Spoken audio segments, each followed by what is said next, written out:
Assalamualaikum warahmatullahi wabarakatuh. Innal hamdalillah nahmaduhu wa nasta'inuhu wa nastaghfiruh wa na'udzu billahi min shururi anfusina wa min sayyiati a'malina. May yahdihillahu fala mudilla lahu wa may yudlil fala hadiya lahu. Asyhadu an la ilaha illallah wahdahu la syarika lah wa asyhadu anna Muhammadan abduhu wa rasuluh. Qala ta'ala fil Qur'anil Karim, a'udzu billahi minasy syaithanir rajim. Walillahi 'alan nasi hajjul baiti mastata'a ilaihi sabila. Segala puji bagi Allah Subhanahu wa ta'ala yang telah melimpahkan nikmat bagi kita semua. Semoga Allah Azza wa Jalla berikan nikmat yang begitu besar bagi kita, yaitu adalah nikmat iman. Di mana iman adalah sesuatu hal yang perlu di dalam kehidupan kita, karena dengan adanya kita beriman kepada Allah Subhanahu wa Ta'ala, maka itu sudah sangat cukup untuk bekal kita menuju kepada Allah Azza wa Jalla. Dan di sisi lain, semoga Allah Azza wa Jalla memberikan kita kemudahan dalam menjemput rezekinya dan mendapatkan keberkahan serta keberlimpahan dari Allah Subhanahu wa Ta'ala. Dan semoga Allah Azza wa Jalla memberikan kita umur yang panjang, umur yang barokah, dan kelak kita akan dimasukkan ke surganya Allah Azza wa Jalla. Salawat serta salam kepada junjungan Nabi besar Rasulullah Sallallahu Alaihi Wasallam beserta keluarganya, sahabatnya, dan umat yang mengikuti beliau hatta yaumul kiamat, sampai nanti di hari kiamat. Mudah-mudahan Allah Azza wa Jalla perkenankan kita untuk bisa bertemu dengan baginda Rasulullah Sallallahu Alaihi Wasallam dan mendapatkan syafaat. Amin ya rabbal alamin. Baik Bapak Ibu sahabat yang dirahmati Allah, Allah Subhanahu wa Ta'ala berfirman di dalam surat Al-Isra ayat 73, wala tamsil fil ardi marha. Janganlah kalian berjalan di muka bumi ini dengan sombong. Kadang-kadang kesombongan kita ini adalah sesuatu yang kita pupuk, yang kita biasakan di dalam kehidupan kita. Karena kesombongan itu tipis-tipis dengan keimanan. Ketika kita beriman kepada Allah Subhanahu wa Ta'ala, menjadi orang yang beriman dan bertakwa, namun ada sedikit saja kesombongan, maka banyak sudah amalan-amalan sholat kita, dan tentunya hal itu akan bisa merusak pahala yang sudah kita dapatkan. Jadi sudah seyogianya kita harus menjaga diri kita dari perbuatan-perbuatan yang bisa mengantarkan kita terjerumus kepada kemaksiatan, kepada sesuatu hal keburukan. Salah satunya adalah kesombongan. Sehingga ketika kita diminta atau diinformasikan atau diberikan nasihat dari orang lain untuk melakukan kebajikan, untuk melakukan kebaikan, untuk melakukan ibadah dan sedekah, maka kita harus menjadi orang yang pertama, orang yang paling semangat untuk segera menunaikan nasihat dan juga kabar gembira tersebut. Jadi sahabat-sahabat Bapak Ibu yang dirahmati Allah, itulah ciri bagaimana orang-orang yang beriman dan bertakwa, dan mereka tidak menjalani kehidupan di dunia ini melainkan dengan sikap tawadhu, dengan sikap yang zuhud, dan tidak keluar dari kesombongan. Jadi pada hari ini kita akan membahas tentang apa Bapak Ibu? Tentang keutamaan umroh yang dapat menghilangkan kemiskinan. Dan semoga ini adalah menjadi jawaban kita dan kita bisa dimudahkan oleh Allah Azza wa Jalla untuk menuju ke Baitullah. Amin ya robbal alamin. Siapa yang ingin ke sana? Masya Allah. Siapa yang ingin ke sana? Sudah siap? Siap apanya? Yang paling utama siap ilmunya. Siap apa? Ilmunya. Ya. Di dalam bab fikih itu ada dua majmu'ah, ada dua kelompok. Ya, yang pertama fikih ibadah, yang kedua fikih muamalah. Dan di dalam fikih ibadah itu ada satu bab fikih yang spesial, yang khusus, karena ibadah tersebut hanya bisa dilakukan di tempat tertentu ataupun di waktu tertentu, yaitu fikih umroh dan haji. Dan ini jarang sekali dibahas oleh para asatidz kita. Dan kalau toh ada pembahasan ini, sifatnya adalah pembahasan yang promosi. Betul atau betul? Dari travel promosi, dari travel sana promosi, dari travel sini promosi. Sifatnya hanya promosi dan ajakan untuk mendaftar umroh. Nah, di sini kita tidak membahas promosi, tapi kita membahas tentang bagaimana syariat Islam, bagaimana Allah Azza wa Jalla ya, memberikan nikmat yang luar biasa bagi orang yang melakukan perjalanan haji dan umroh beserta ganjarannya. Amin ya robbal alamin. Sebelum kita bahas tentang bagaimana umroh bisa dan dapat menghilangkan kemiskinan, maka kita harus bahas dulu antara perbedaannya haji dan umroh. Kalau kita bicara haji, maka ada syarat dan waktu tertentu. Begitu juga dengan rukun-rukun tertentu, ya. Kalau syaratnya adalah mampu balik, ya, di waktu tertentu di bulan Dzulhijjah, di tempat tertentu, di mana? Di Makkah Al-Mukarramah. Dengan rukun-rukunnya apa saja? Pertama kita bisa apa Pak? Ya. Yang pertama adalah kita melakukan perjalanan ke Mina, ke Musdalifah. Dilanjutkan lagi kita mampir. Dilanjutkan lagi lempar jumroh. Begitu juga dengan tawaf. Begitu juga dengan tahallul. Rangkaian ibadah haji tersebut itu dilakukan dengan cara tidak mudah. Dilakukan dengan butuh perjuangan dan pengorbanan. Walaupun orang sekaya apapun, sesoleh apapun, sebanyak apapun ilmunya, maka di mata Allah Subhanahu wa taala sama, dan mereka harus menggunakan seragam yang sama, yaitu apa? Kain ihram. Dua lembar.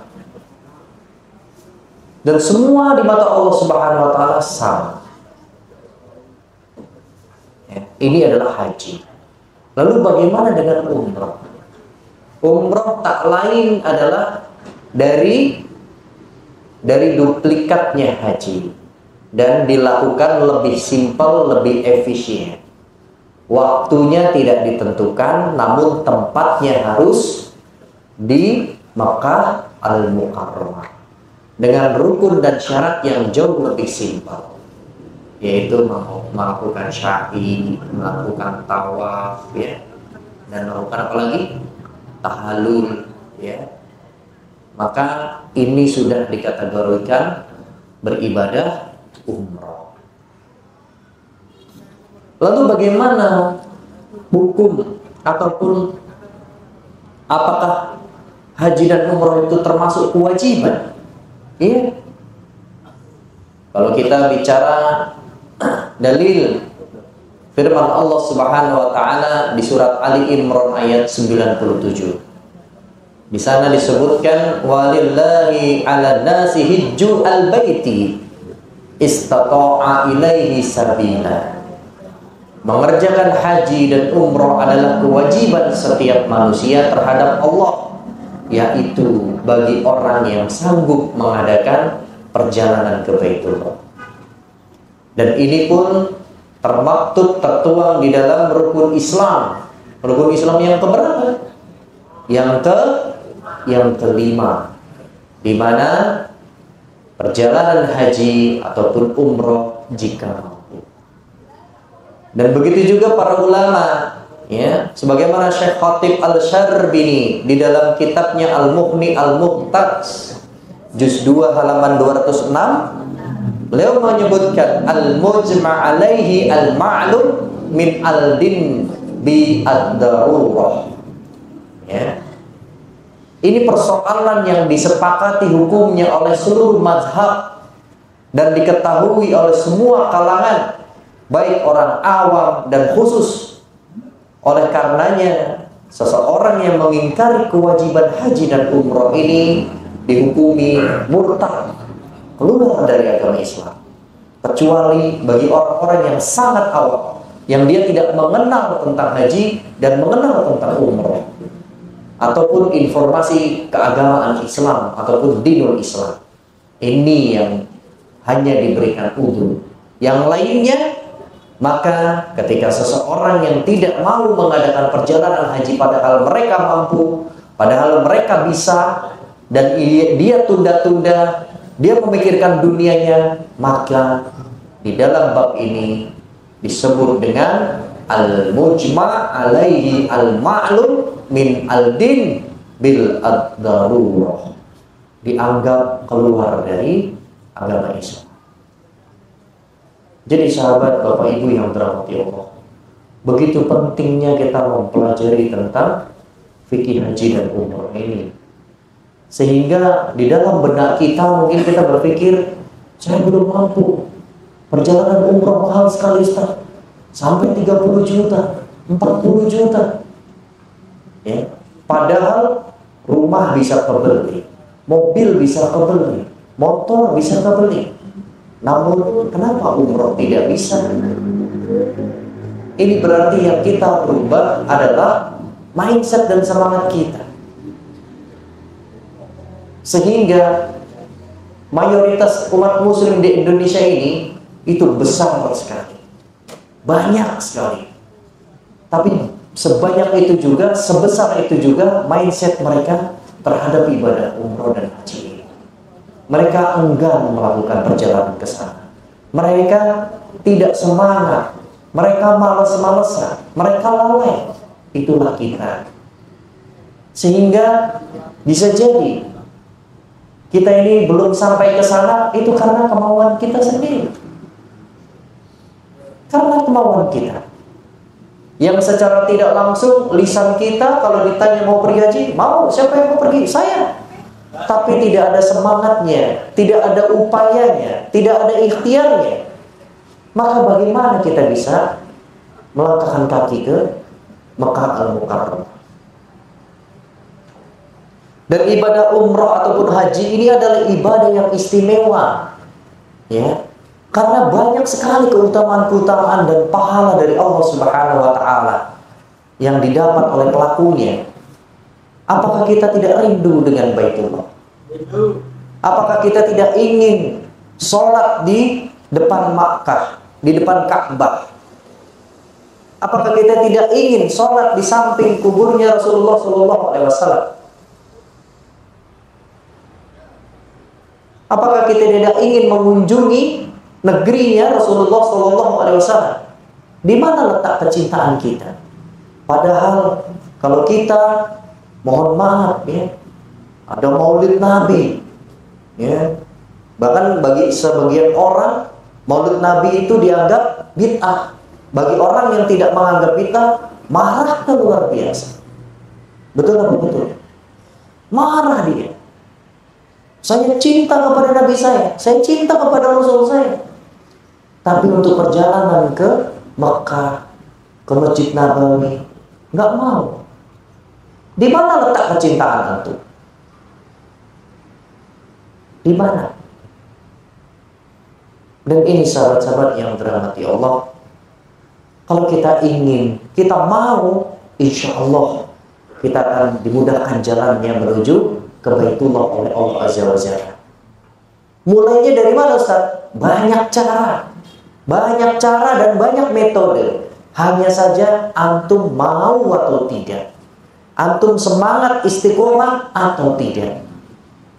Selama antum semangat, selama antum mau, selama antum istiqomah, insya Allah Allah tidak akan sia-siakan perjuangan, pengorbanan antum untuk menuju ke Baitullah. Terkadang kesibukan kita di dunia ini yang menyebabkan kita lalai ataupun enggan pergi ke sana. Ibaratnya hidup segan mati tak mau.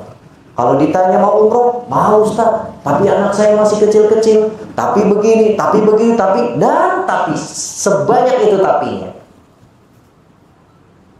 Padahal semua kemudahan itu datangnya dari Allah SWT. Tidak sedikit sahabat Bapak Ibu yang dirahmati Allah, orang yang perjalanan umrah itu membawa bayi, membawa anak kecil, membawa orang tuanya. Tidak sedikit. Dan mereka datang dengan penuh perjuangan, keikhlasan dan rasa gembira yang besar.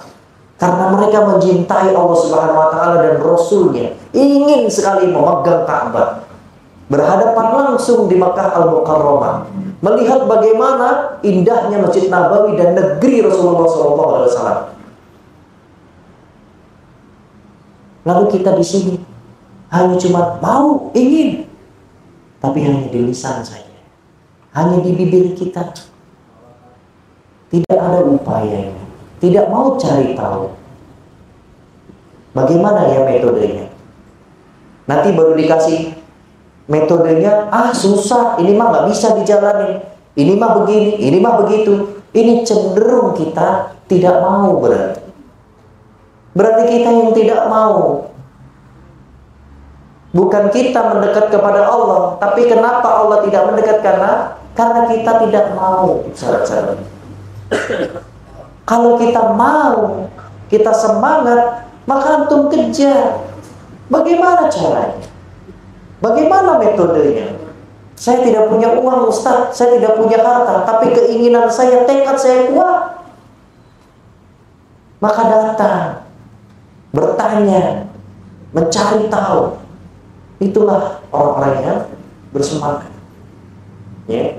Padahal Bapak Ibu sahabat yang dirahmati Allah, ya, orang-orang yang pernah menjalani umroh ataupun haji dengan keikhlasannya, ya, bukan dengan hartanya, bukan dengan duitnya, tapi keikhlasannya dulu, itu jauh lebih dipermudah oleh Allah SWT dibandingkan orang yang mengumpulkan harta baru berangkat, mencari duit yang banyak lalu berangkat. Itu lebih dipermudah oleh Allah orang yang ikhlas dan orang yang ingin rindu kepada Baitullah. Mereka segera dimudahkan. Karena banyak sekali cerita-cerita yang luar biasa yang saya dapatkan dari jamaah-jamaah yang pernah saya bimbing. Bagaimana story-nya mereka, kisahnya mereka sampai mereka berangkat umroh. Itu subhanallah. Dari 40 atau 50 orang, 90% mereka mendapatkan miracle, mendapatkan keajaiban dari Allah Subhanahu wa taala. Bukan seperti orang nabung, saya siap mau umroh, saya nabung setiap bulan 1 juta selama 30 hari. Itu boleh. Benar, serius boleh. Tapi kebanyakan yang saya dapat dari cerita jamaah-jamaah yang saya bimbing tidak seperti itu. Dari jalan-jalan yang lain yang tidak disangka-sangka, sebagaimana Allah sampaikan, wa may yattaqillaha yaj'alhu makhraja wa yarzuquhu min haitsu la yahtasib. Yaitu apa? Orang-orang beriman itu akan diberikan jalan keluar dan rezeki yang tidak disangka-sangka. Subhanallah. Ada orang yang baru niat ikhlas, dia belajar ilmu fikih, benar-benar belajar fikih umroh. Bagaimana dari mulai perjalanannya, mulai talbiyahnya, ya, dia pelajari satu demi satu. Ya, lalu dia sedikit demi sedikit ikhtiar menabung. Belum genap 1 tahun Pak Bu, beliau dipanggil oleh Allah Azza wa Jalla untuk berangkat umroh. Duitnya dari mana belum cukup? Allah yang sudah menyediakan. Jalannya dari mana saja, entah dari saudaranya, entah diajak temannya, entah menggantikan orang lain, ataupun diberikan hadiah oleh anaknya. Wallahu a'lam bishawab. Itu semua wasilah dari Allah Subhanahu wa ta'ala, tanpa kita minta, tanpa kita cari. Jadi saya tidak pernah menyarankan Bapak Ibu sekalian mencari duit yang banyak untuk melakukan perjalanan umroh ataupun haji. Tidak. Tapi yang dicari nomor 1 adalah ilmunya, keikhlasannya, rindunya kepada Allah Azza wa Jalla dan Rasulnya, tanpa menjolimi diri sendiri dengan beribadah-ibadah yang diada-adakan. Itu adalah bukti tanda cinta kita kepada Allah dan Rasulnya, dan terus berdoa kepada Allah di setiap saat kita. Ya Allah, izinkan aku untuk sampai kepada Baitullah-Mu. Seperti itu saja doanya. Istiqomah. Setiap hari bisa 5 kali, 10 kali, 100 kali. Tafadhol.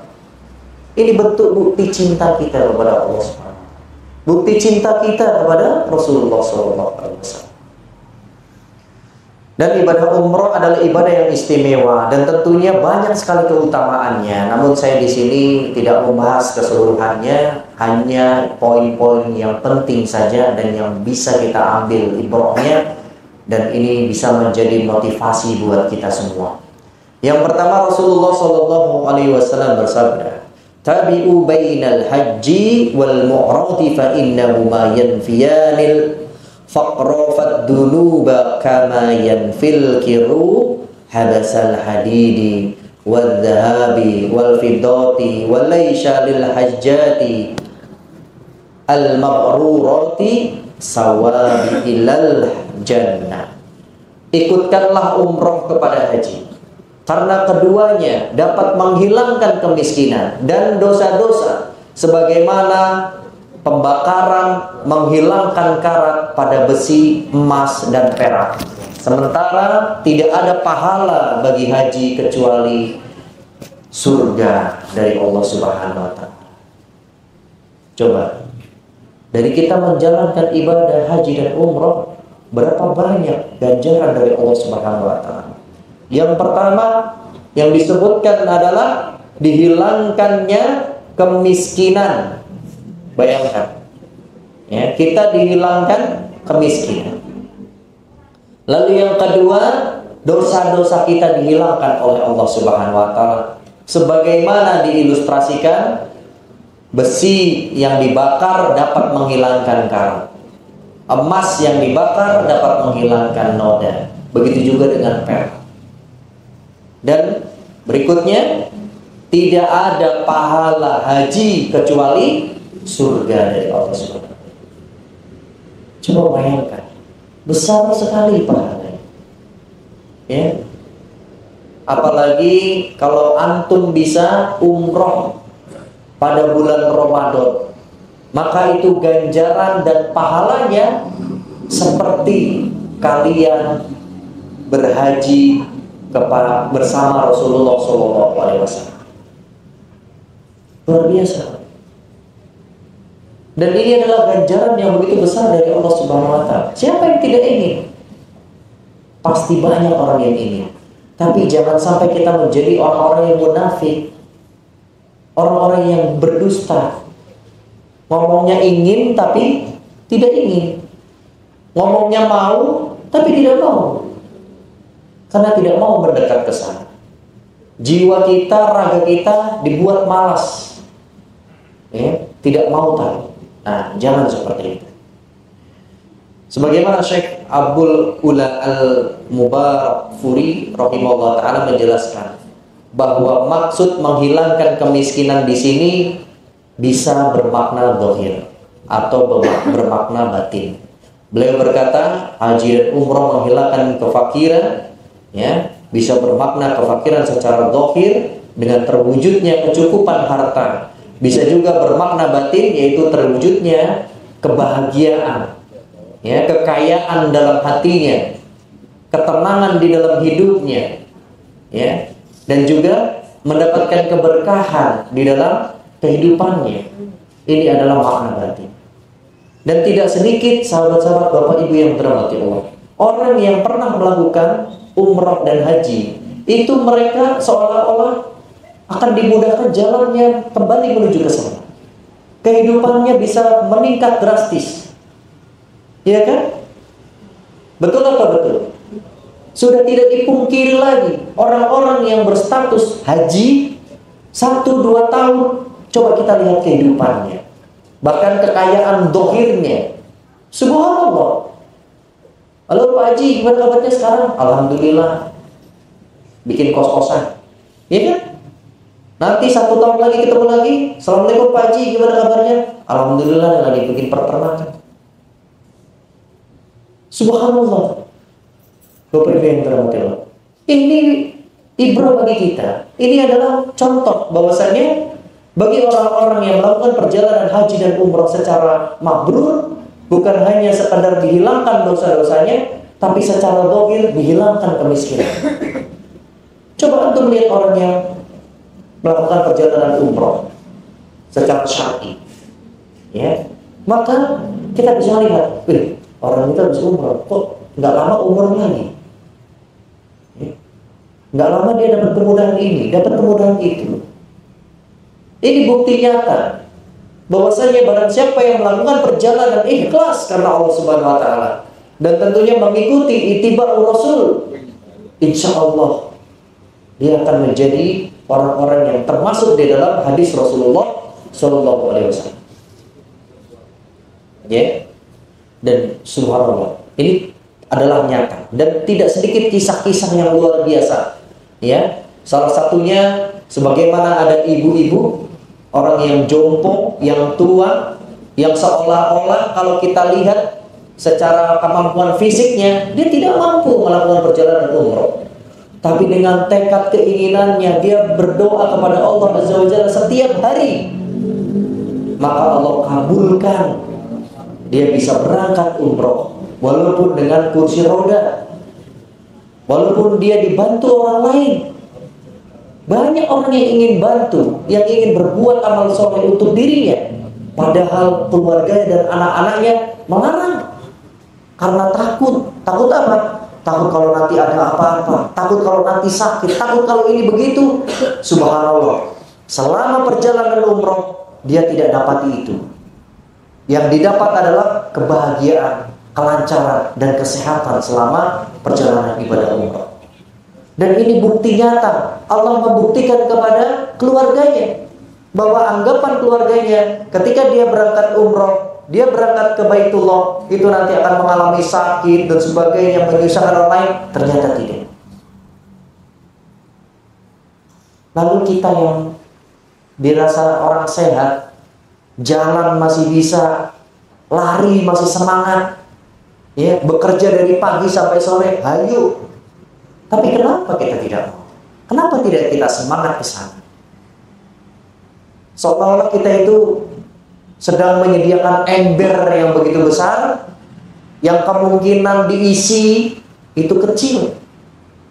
Seperti ini kita ini, mematung, membuka selebar-lebarnya tangan kita, ya, berharap ada sesuatu yang jatuh dari langit. Tidak begitu konsep Islami dalam mewujudkan keinginan kita ataupun mengabulkan keinginan kita. Tidak seperti itu, sahabat Bapak yang dirahmati Allah. Jadi Allah Subhanahu wa taala tidak membuat sistem yang seperti itu. Bagaimanapun kita harus diminta untuk berikhtiar. Ya. Lalu yang berikutnya dari Usaid bin Juhair al-Ansari radhiyallahu anhu, ya. Di Masjid Nabawi itu ada Masjid Quba, ya. Masjid Quba ini adalah masjid yang dibangun Rasulullah SAW pertama kali, ya. Di situ disampaikan bahwasannya man tatahhara fi baitihi summa ata masjid Quba'i fa shalla fihi sholatan ka'ana lahu ka'ajrin umrah. Ya. Barang siapa yang bersuci dari rumahnya, dari kamarnya, dari tempat tinggalnya, lalu ia mendatangi Masjid Quba, lantas dia melaksanakan sholat di dalamnya, maka pahalanya seperti pahala umroh. Subhanallah. Hadis riwayat Ibnu Majah An-Nasai. Jadi sahabat yang dirahmati Allah, kalau kita melakukan perjalanan umroh, kebanyakan kan itinerary-nya, jadwalnya itu kita menuju ke Madinah dulu. Ya. Kenapa harus menuju ke sana? Karena orang Indonesia ini harus beradaptasi dengan iklim yang berada di Saudi. Sehingga kebanyakan orang Indonesia kalau melakukan perjalanan umroh di mana menggunakan pesawat itu bisa 10 sampai 15 jam perjalanan, ketika turun di Jeddah lalu masuk ke Mekah dan melakukan umroh biasanya tidak kuat. Ya, tidak kuat fisiknya. Sehingga kebanyakan itinerary travel di Indonesia mereka melakukan perjalanan kemana? Ke Madinah dulu untuk beradaptasi dengan iklim dan lingkungan, begitu juga dengan makanannya. Sekitar 3 atau 4 hari berada di Madinah. Nah, Masjid Quba ini berada di Madinah, sehingga sebelum kita melakukan umroh, kita punya satu kesempatan untuk mendapatkan pahala umroh. Jadi kalau perjalanan umroh itu kita bisa dapat pahala 3 umroh. Pertama, sholat di Masjid Quba. Yang kedua, umroh itu sendiri. Yang ketiga, kita melakukan ba'dal umroh. Ya. Dan yang berikut-berikutnya bisa kita dapat pahala dari tawaf sunnah atau tawaf wada. Ya. Nah, ini banyak sekali yang bisa kita lakukan. Nah, sahabat-sahabat yang dirahmati Allah, Bapak Ibu, terkait masalah kita sholat di Masjid Quba, itu sholat apa Ustaz? Sholat apapun. Di sini hadisnya apa? Summa ata masjid Quba'i fa sholat fihi sholatan ka'ana lahu ka'ajrin umrati. Ya. Lantas ia melaksanakan sholat di dalamnya, sholat apapun. Mau sholat hajat boleh, sholat duha boleh, sholat duhur boleh, sholat tahiyatul masjid boleh. Ya. Apapun sholatnya, maka setelah dia sholat ikhlas karena Allah Subhanahu Wa Taala dan melakukan rukun-rukun sesuai dengan sunnah Rasulullah SAW tanpa embel-embel, tanpa kita melakukan mengada-ngada ibadah-ibadah yang lain, ya, yang tidak ada di dalam dalil, maka dia mendapatkan pahala sebagaimana pahala umroh. Subhanallah. Dan yang berikutnya, sahabat-sahabat yang terhormat, dari Jabir, Nabi Shallallahu Alaihi Wasallam bersabda, "Salatu fi masjidi afdalu min alfin." Salat di masjidku, kata Rasulullah Shallallahu Alaihi Wasallam, itu derajat pahalanya 1000 seperti 1000 salat di masjid yang lainnya. Jadi kalau kita salat di Masjid Nabawi di Madinah, ya, itu satu kali sholat maka seperti 1000 kali sholat pahalanya, derajatnya. Bayangkan Pak, Bu, antum satu kali sholat itu seperti berapa bulan antum sholat? Ya, bahkan bisa setahun antum sholat. Pahalanya bisa setahun antum cari, hanya didapat di Masjid Nabawi 1 kali sholat. Kalau 5 kali sholat berarti 5.000. Belum lagi sunnahnya 5 kali berarti 10.000. Itu di mana? Di Masjid Nabawi. Ya. Lalu yang berikutnya, sholatu masjidil haram wa sholatu fil masjidil haram afdalu min mi'ati alf.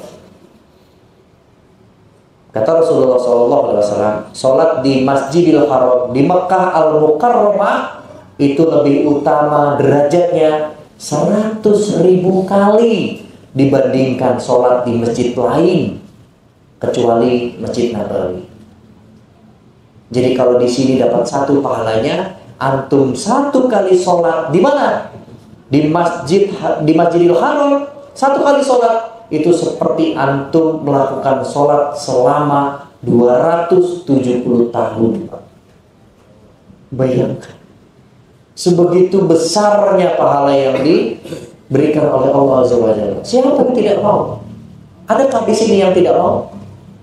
Adakah di sini yang menolak? Adakah di sini yang tidak semangat? Insya Allah semangat. Ya. Baru 1 kali sholat saja antum bisa mendapatkan pahala sebagaimana antum sholat selama 270 tahun. Itu baru 1 kali sholat. Kalau 5 kali sholat, tinggal kali saja. Makanya sahabat Bapak Ibu yang dirahmati Allah, kalau kita melakukan perjalanan ke Baitullah, perjalanan umrah ataupun haji, selain ibadah yang utama umrah ataupun haji, maka perbanyaklah sholat. Perbanyaklah kita sholat di sana. Sholat sunnah, sholat yang wajib, ya, kita perbanyak sholat di sana. Kalau di masjid Mekah kita bisa tawaf, ya. Dan kalau antum melihat Ka'bah yang mulia pertama kali, itu tidak mungkin tidak mencucurkan air mata. Bagi orang-orang yang beriman, itu adalah sebuah kebahagiaan yang besar, kenikmatan yang tiada tara. Ketika antum melihat Ka'bah yang mulia dan bisa bersujud di depannya, walaupun antum mengeluarkan uang perjalanan 100 juta, 200 juta, itu tidak akan menyesal. Tidak akan menyesal. Semua akan digantikan oleh Allah SWT. Tidak sebanding dengan pahala yang Allah tawarkan. Walaupun antum perjalanan umroh ini, saat ini, Ustaz, saya perjalanan umroh dapat harga 50 juta. Nggak ada apa-apanya dengan pahala Allah SWT. Tidak sebanding. Ketika antum melakukan 1 rakaat saja, 1 kali sholat di Masjid Makkah Al-Mukarramah, mendapatkan langsung 100.000 kali pahala. Itu saja sudah tidak bisa membandingkan dengan biaya yang antum keluarkan. Jadi sangat bohong kalau ada orang yang mengatakan biaya umroh dan haji itu mahal dan akan melakukan pemborosan dan akan membuat kita miskin. Itu sangat bohong. Coba antum cek siapapun orang yang pernah melakukan umroh dan haji, apakah lantas di kemudian hari dia menjadi miskin? Tidak. Tapi bagi orang yang enggan, yang menunda keberangkatan haji dan umroh, hidupnya yang seperti itu. Bisa jadi malah tambah miskin. Miskin apa? Miskin ilmu dan keimanannya. Jadi sahabat Bapak Ibu yang dirahmati Allah, jangan takut dengan rezeki yang umiyah kita saat ini yang seolah-olah tidak mampu, tidak akan bisa. Jangan takut. Kadang kita itu ditakuti oleh godaan setan tadi. Takut, Ustadz, saya kalau minta yang aneh-aneh sama Allah, orang penghasilan saya 50.000 sehari aja belum tentu lancar, sudah minta umrah. Itu pemikiran yang salah. Padahal untuk menuju perjalanan umrah itu banyak jalan, banyak cara dimudahkan oleh Allah Subhanahu wa taala. Dan tidak sedikit yang mereka berangkat itu tidak menggunakan uang dari kantongnya. Thayyib sahabat Bapak Ibu yang dirahmati Allah, mungkin itu yang bisa Ana sampaikan, dan tentunya semua yang Ana sampaikan ini itu berdasarkan dalil dari Quran dan Sunnah. Jadi kalau di antara kita ada yang tidak percaya dan sebagainya, maka kita bisa bermuhasabah diri, bisa introspeksi diri, bahwasannya Allah dan Rasulnya sudah memberikan kita reward, penawaran yang begitu besar. Kenapa kita tidak segera semangat untuk menuju ke Baitullah? Kalau toh kita sudah semangat, tapi ternyata waktunya kok masih lama, semangatnya 5 tahun yang lalu, tapi baru berangkat sekarang, nggak apa-apa. Bagaimanapun perjuangan kita itu tidak mungkin disia-siakan oleh Allah SWT. Yakinlah itu. Walaupun sampai kita wafat, walaupun kita sudah berusaha, sudah ikhtiar, tapi kita lebih dulu wafat sebelum kita diberangkatkan umrah oleh Allah Azza wa Jalla, maka juga nggak apa-apa, nggak bakalan rugi. Yang rugi adalah orang yang malas, orang yang lalai, orang yang merasa dirinya tidak mampu. Dia orang yang rugi. Dia tidak mengambil kesempatan dari Allah Subhanahu wa Ta'ala untuk mencintai Allah dan Rasulnya, untuk semangat menuju ke Baitullah. Itu adalah orang yang merugi. Termasuk orang yang tidak punya semangat, ataupun orang yang melalaikan, mengolok-olok. Itu adalah orang-orang yang bisa jadi Allah kelompokkan di golongan kiri, dan Allah tidak mau bertemu dengan mereka. Jadi begitu sahabat Bapak Ibu yang dirahmati Allah. Syukurlakum ala husni istimaikum, jazakumullahu khairan katsiran. Silakan yang ingin bertanya.